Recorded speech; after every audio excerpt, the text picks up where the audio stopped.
The Beatles, a small indie band from northern Utah that now holds a special place in the hearts of hundreds of white people. Known for their hits such as Eleanor Rigby, Hey Jude, and the theme from Neon Genesis Evangelion, the Beatles had the world by the balls during their reign of the music industry from 2005 to 1961. But like most groups of white people, one was shot, another was stabbed in the lung before dying of cancer, one had most of his intestines removed after almost dying of a cocaine overdose, and the other was Paul McCartney. Of these four men, one was robbed by a woman with one leg. So what better way to celebrate that than by taking a look back at the Beatles' most iconic film, Yellow Submarine, on its 56th anniversary. The animation style of Yellow Submarine is one of the most unique and beloved styles in the history of animation, but most are unaware of its origins. Head animator Ron Jeremy was actually heavily inspired by the paintings of Andy Warhol, specifically his infamous Campbell's Soup painting. But our story starts in the bustling paradise of Pepperland, where tall men vomit rainbows out of their heads. Though some of the Beatles' biggest hits are sprinkled throughout the film, original tracks were written for this movie as well. Some of them orchestral tracks composed by George Martin and produced by fifth Beatle Jeffrey Epstein. As you can see, Pepperland is a bustling world of static, non-moving people and a skybox someone forgot to color in. The whole town is enjoying the lovely tunes of Sgt. Pepper's Lonely Hearts Club Band.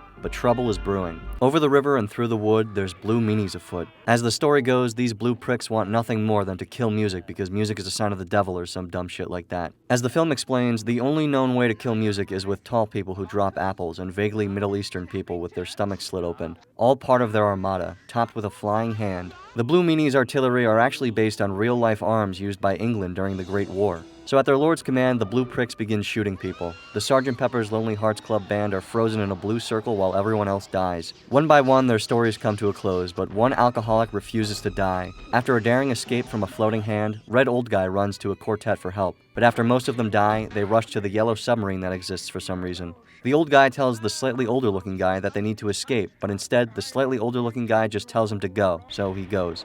And then he dies. And so the picture begins.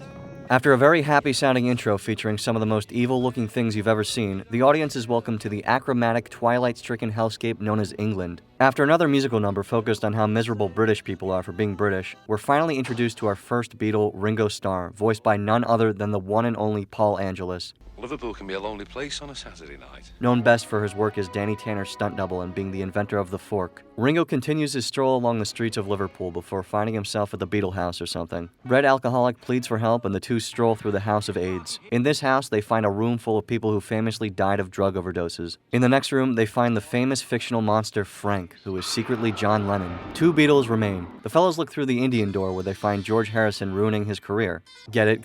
Because he liked India a little bit more than the other three? So now with George on board, the only Beatle left to acquire is Tall McShartney. After a train does a thing, Paul walks out of a door. Plot complete. Now it's time to begin the journey. So the lot experience some of the biggest horror Mother Earth has to offer, England. The submarine breaks, so the only thing the animators could think to do was to induce seizures to epileptic viewers. All is going well until balls with a guy's face start floating upwards. There's no explanation for this part, but most die-hard Beatles fans believe this man to be the inventor of syphilis. Trouble arises when time reverses. This causes the mop tops to suddenly shrink down to Jared Fogle jailbait. The only thing left to do is move time forward. Then they quickly turn into old, decrepit, rotting fucks. That means it's time for a song. Welcome to some of the most terrifying art you've ever seen accompanying a jaunty song about growing old. I think this portion of the film was designed to kill someone on acid. Like if you dropped a tab then watched this, you'd probably go into cardiac arrest. How many potheads saw this in theaters back in the 60s and then died in the lobby? This next song is called Only a Northern Song, and the visuals accompanying it were actually based on a dream Ringo had about being a square. Sadly, Ringo has since come out as a raging homosexual. A purple thing shows up in the submarine, everyone calls it ugly, then it dies. If you thought that last part on acid was a trip, do ecstasy, then watch this shit. You'll throw up your neck. If you did all the drugs ever, then sat through this film, you might disintegrate. What crack do you have to smoke to think of these characters and then draw them? This is one of those things where, like, this probably won't ever happen again. A very specific collection of insane people got together and drew this, and nothing like it will ever happen again. Ringo presses a button and expels himself from the craft. He now resides on a neck horse. Feet gorillas attack. What the fuck is happening? The fellas then get into a fistfight with bad old purple-ass McGee. After exploding his face with a fat dart, unfortunately for the fellas, Ringo and his neck horse are being chased by a biblically accurate Indian American. But just as he's rescued, the bad old sucky Suckerson goes sucking about. The damned thing sucks up the whole sub. Then the background. Then himself.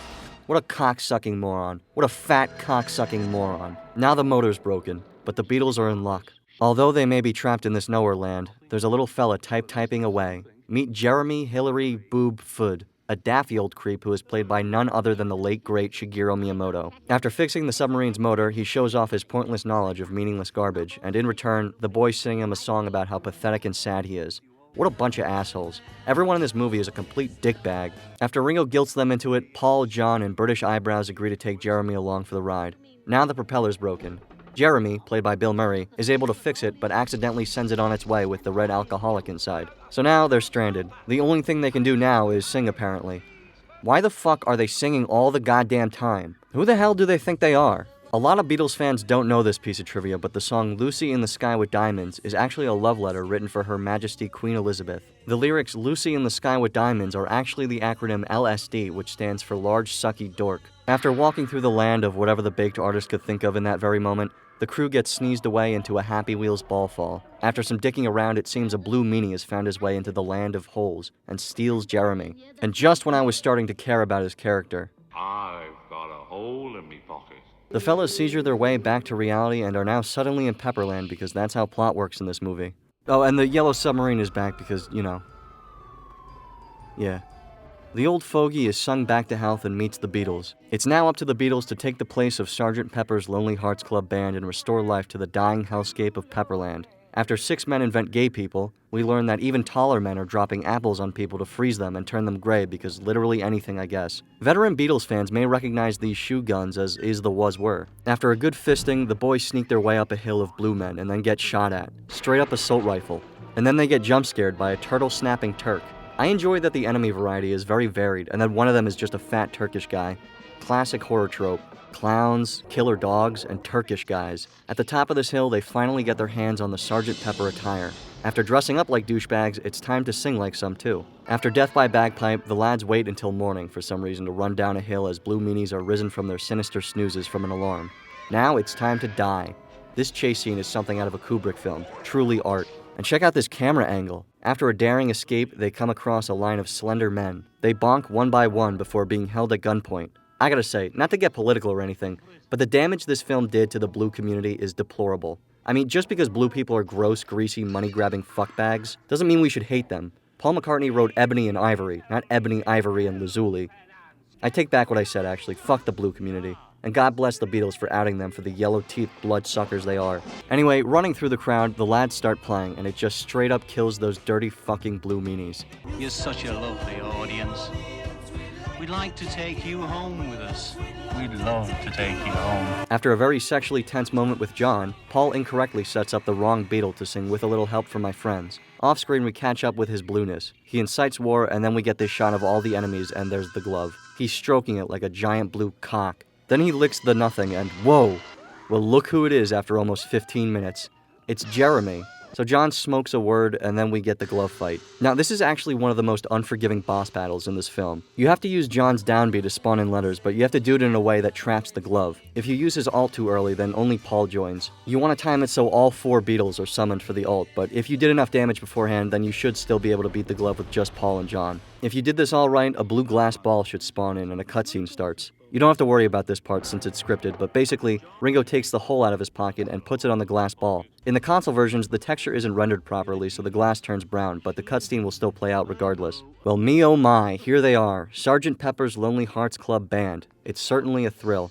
After some how-you-do's, it's time to kill. After a scary encounter with this incest dog, all 8 of them get inside this grossly thin piano. Lucky for them, timeless tropes remain timeless. The dog gets all confused, then dies, just as God intended. After whatever the hell that was, Ringo sneaks off to the side to try to save Mr. Boob. Jeremy kills the guard while the blue platoon retreat, much to his blueness's dismay. But fear not. This world and its kind-spirited people have room in their hearts for even the dirtiest, most corrupt, weather-controlling blues. Jeremy blooms on him and he cries. His blueness decides to turn good with Max and join the people of Pepperland. It's all too much. Just for the hell of it, here's some more crazy color art because the director still had some PCP left over. Try describing what's happening here in these stills to a blind person. They would kill themselves. There's no comprehending it. It's like describing glass to an avocado. The final scene of the movie features these 4 mop-top assholes. Who the hell are these guys? They make some joke and then the screen just turns into the words all together now, and then there's all these terroristic threats. I don't know what any of these say, but I'm sure they have to do with big, dirty, draft-dodging hippies. I feel like if you read these out loud, you might accidentally set off a bomb. And that's the picture. This film was dedicated to Pete Best's non-existent career. In my professional journalistic opinion, if you get stoned and watch this shit, holy fuck, man. I mean, good God, it's fucking awesome. It's as dope as it gets. As long as you don't own a gun and want to kill yourself, man, this and a blunt would make for a menacing night. I'd have to give this film a 7.5 out of 12. You got fun characters, good racism, Chinese John Lennon, Jeremy the Boob or whatever the fuck his name is. I mean, it's all here. Everything you would expect from a 56-year-old cartoon. It's hard to properly put praise together in words for this film, but nothing will ever be enough to describe how incredible this whole piece really is. As Yoko Ono once said, "Oh my God, he's dead." It all just comes together to make one of the best movies you could possibly watch after taking a 50-milligram edible, and probably the best movie you could ever watch while tripping on acid. The 1960s just has so much to offer people looking for an insufferable personality to adopt, but it's hard to beat the Beatles when it comes to unoriginal interests. You got the white one, the other white one, the third white one, and the white one.